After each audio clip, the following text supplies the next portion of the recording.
আজকের এই ভিডিওটি অত্যন্ত গুরুত্বপূর্ণ হতে চলেছে, তাই সকলের কাছে অনুরোধ করব ভিডিওটিকে শেষ পর্যন্ত দেখুন।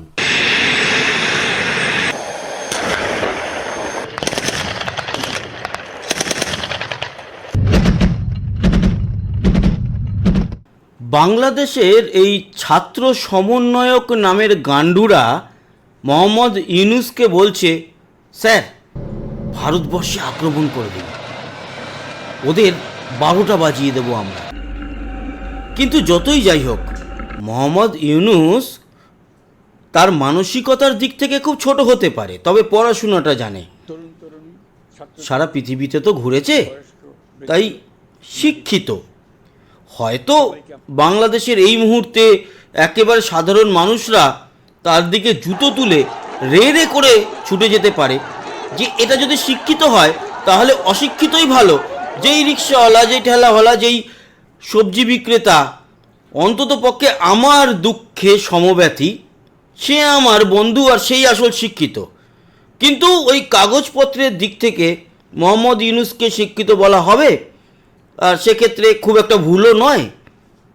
কিন্তু ওই যে একটু কাগজপত্রের দিক থেকে শিক্ষিত, তো তাই বলছে পাট চুপ চুপ, এই মানে ছাত্র সমন্বয়কদেরকে বলছে চুপ, এরকম বলতে নেই। ইন্ডিয়া আপনা ফাদার হ্যায়। কেন হিন্দিতে? কারণ এটা বলার মানে হচ্ছে যে ভারতবর্ষের লোকরা যদি শোনে তারা অন্তত মোহাম্মদ ইউনূসের উপরে একটু দুর্বলতা দেখাবে, কিন্তু ভারতবর্ষ মোহাম্মদ ইউনূসের উপরে কোনো দুর্বলতা দেখাবে না। দুর্বলতা দেখানোর কোনো ব্যাপারই নেই। দেখুন, এই যে বাংলাদেশ, এটা তো ভারতবর্ষেরই একটা স্থান ছিল এক সময়। ইন্দিরা গান্ধী 1971-এ যদি মনে করতেন তাহলে পূর্ব পাকিস্তানের থেকে ছিনিয়ে নিয়ে বাংলাদেশকে ভারতের মধ্যে যুক্ত করে দিতেই পারতেন, বলার কিছুই ছিল না। একটা কেন্দ্রশাসিত অঞ্চল, কিংবা শেখ মুজিবুর রহমান যখন এলেন, যে সময় স্বাধীনতা হয়েছিল সে সময় তো পাকিস্তানের জেলে বন্দী ছিলেন তিনি, পশ্চিম পাকিস্তানের। তো সে সময় করতেই পারতেন, করেননি। ভারতের নেচার নয়, এর জন্য হ্যাটস অফ, ইন্দিরা গান্ধীকেও হ্যাটস অফ, করেননি, এটা খুব ভালো। কিন্তু এটুকু ঠিক, আজকের ডেটে দাঁড়িয়ে মনে হয় যে কেন করেননি, করে নিলে তো আজকের এই ঝামেলাই থাকতো না। এই যে স্বাধীনতা তাদের দেওয়া হয়েছিল, আসলে কি জানেন তো, কথায় আছে কুকুরের পেটে ঘি সহ্য হয় না। শুনতে খারাপ লাগছে, বাংলাদেশের অনেকেই বলবেন, রে রে করে গালাগালি করবেন, কমেন্ট বক্সে করুন, কিন্তু খুব সত্যি কথা, যেই মানুষটা হয়তো গালাগালি করবেন তিনি ঠান্ডা মাথায় ভাববেন যে হ্যাঁ ঠিকই বলেছে, কিন্তু এটা হয়তো আমার জন্য বলেনি, বলেছে এই মুহূর্তে বাংলাদেশকে যারা শেষের দিকে একেবারে পিছিয়ে নিয়ে যাচ্ছে তাদের জন্য। একেবারে তাই। আমি কিন্তু 16 কোটি বাঙালির, মানে বাংলাদেশির, তাদের উদ্দেশ্যে এই রকম বিতৃষ্ণাজনক মন্তব্য করি না। কিন্তু খারাপ লাগে কোথায় জানেন তো, যখন এই 2014 সালের পর যখন নরেন্দ্র মোদী সরকার এলো, যেই নরেন্দ্র মোদী সরকারকে, যে বিজেপি গভর্নমেন্টকে বাংলাদেশ প্রতিনিয়ত খিস্তি খামারি করে, উল্টো পাল্টা কথা বলে, কিছু শিশু বক্তা তারা নাকি বলে যে জুতোর বাড়ি মারবে, এরকম কিছু, তাদের কি অবস্থা হয়েছে সেগুলো তো পরের ব্যাপার। আর একটা কথা জানিয়ে রাখি, তারপর আসছি আলোচনায়, সেটা হচ্ছে লুৎফুজ্জামান বাবর, তারপরে তারেক রহমান, বিরাট বড় উঠছিল, এই তো চট্টগ্রাম সে অস্ত্র কেলেঙ্কারি, আপনারা জানেনই। এই সমস্ত বিষয়গুলো নিয়ে কিন্তু এখন আবার চাপানো তো শুরু হয়েছে। এর পিছনে যে ভারতের হাত নেই সেটা আপনারা ভাববেন না। এই লুৎফুজ্জামান বাবরকে নিয়ে ওই একটা শিশু বক্তা কি মাদানি, রফিকুল ইসলাম মাদানি, এ বিরাট বড় বড় কথা বলেছিল। আমি বলেছিলাম ভাই চুপচাপ থাক, তোর বাড়িতে একটা ছোট শিশু সন্তান রয়েছে, তার দিকে নজর দে, এই সমস্ত বড় ব্যাপারে আসিস না, রয়ের নজর আছে তোর দিকে। তারপর থেকে আর খুব একটা বেশি কিছু আমি দেখিনি।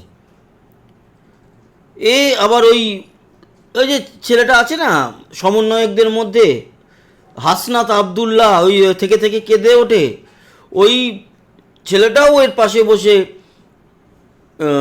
একটা কোনো জনসভাতে এরা পারফর্ম করেছিল কিছু সব ভারতবর্ষকে নিয়ে, এই লুৎফুজ্জামান বাবরকে নিয়ে বলেছিল যে ভারতবর্ষের উপরে লুৎফুজ্জামান বাবরকে পাঠিয়ে দিলে ও নাকি একাই পুরো ধ্বংস করে দেবে।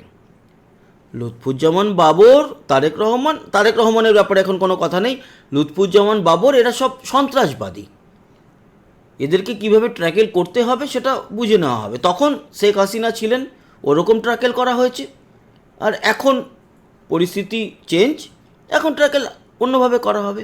কিন্তু বাংলাদেশের সাধারণ মানুষ কতটা জানে আমি জানি না, কিন্তু এটা জেনে রাখা অবশ্যই দরকার যে ছিটমহলের সময় বা ছিটমহল নিয়ে ভারত বাংলাদেশে যে সমস্যা ছিল সেটা ভারতবর্ষ নিজের শরীরের মাংস কেটে বাংলাদেশকে উপহার দিয়ে সে সমস্যা মিটিয়েছিল। ছিটমহলের অনেক ইতিহাস আছে। ভারত এবং পূর্ব পাকিস্তান, মানে আপনাদের এই মুহূর্তের যে বাংলাদেশ, সেটা যখন আলাদা হয়ে গিয়েছিল, বেশ কিছু ওই সময়কার রাজা নবাব তাদের জমি ভারতবর্ষের মধ্যে ছিল বাংলাদেশের, মানে পূর্ব পাকিস্তানের, আর বেশ কিছু ভারতের জমি বাংলাদেশের মধ্যে ছিল, মানে পূর্ব পাকিস্তানের। সেই সমস্যা দীর্ঘদিন চলার পর কেউ সমস্যা মেটাতে পারেনি। 2014 সালের পর একটা টেবিল বৈঠকে আমরা ভারতীয়রা আপনাদেরকে প্রচুর বেশি জমি দিয়ে আপনাদেরকে হেল্প করে সেই সমস্যা কাটিয়ে নিয়েছি, এবং সেখানকার যে বাংলাদেশিরা ছিল তাদের আমরা ভারতের নাগরিকত্ব দিয়েছি। ইভেন এটাও দেখা গেছে যে সেই সময়ে যারা বাংলাদেশের, মানে ওই ছিটমহল মানে কি, ভারতের মধ্যে ছোট ছোট ছোট ছোট কিছু জমি যেগুলো বাংলাদেশের অধীনে রয়েছে, সেইখানকার লোকজন তারা আবেদন জানিয়েছে যে আমরা ভারতীয় হতে চাই। সে সময় আমরা ভারতের নাগরিকত্ব দিয়ে তাদেরকে হেল্প করেছি। কিন্তু এই বাংলাদেশকে যেটা আমরা দেখতে পাচ্ছি, তাতে এর থেকে বড় বেঈমান আমরা জীবনে কোনো দিন দেখিনি। যারা এই মুহূর্তেও ভারতের উপরে অনেক অনেক অ্যালিগেশন লাগিয়ে যায় দিনের পর দিন, তারা অশিক্ষিত। বেঈমান আমি বলছিই না, কারণ বেঈমান কথাটাকেও এরা একেবারে শেষ করে দিয়েছে। বেঈমানের তস্য যদি নতুন কোনো ভাষা আসে তাহলে এদের জন্য সেটা বলা যেতে পারে। হেল্পের ব্যাপারে নেই, হেল্প কখনোই বাংলাদেশের থেকে ভারত চায় না। এরা কি বলে, শেখ হাসিনাকে কাজে লাগিয়ে বাংলাদেশ থেকে নাকি ভারত প্রচুর প্রচুর স্বার্থ চরিতার্থ করেছে। এখন দেখা যাচ্ছে যে ভারতের থেকে বেশি স্বার্থ নিয়েছে বাংলাদেশ। কোথায়?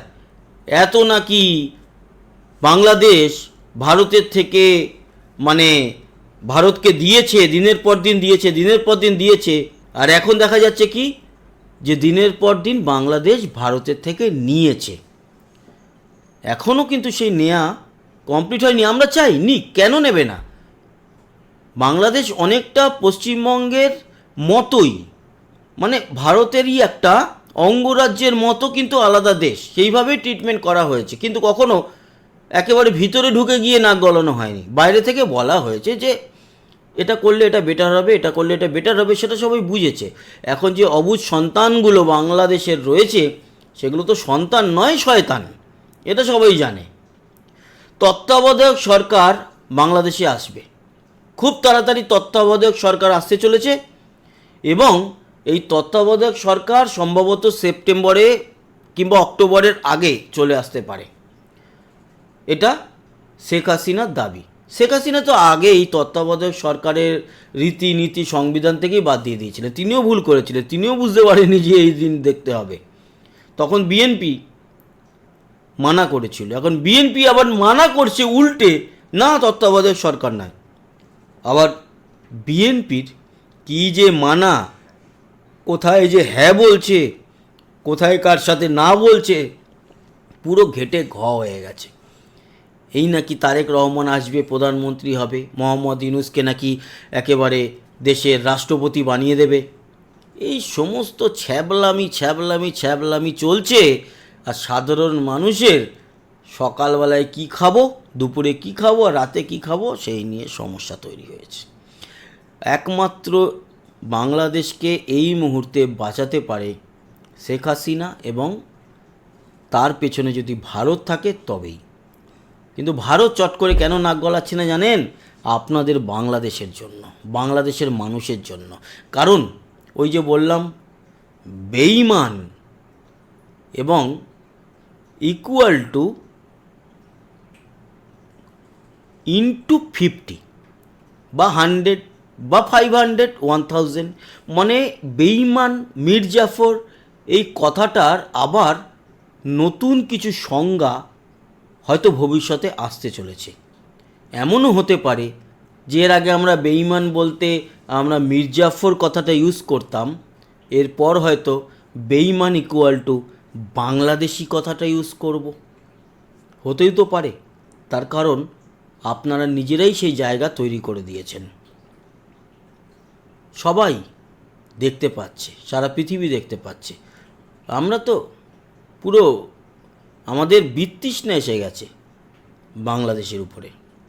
কিন্তু এখনও বলছি, বাংলাদেশের যে শিক্ষিত সৎ মানুষরা আছেন না, তাদের চোখের জল পড়ছে।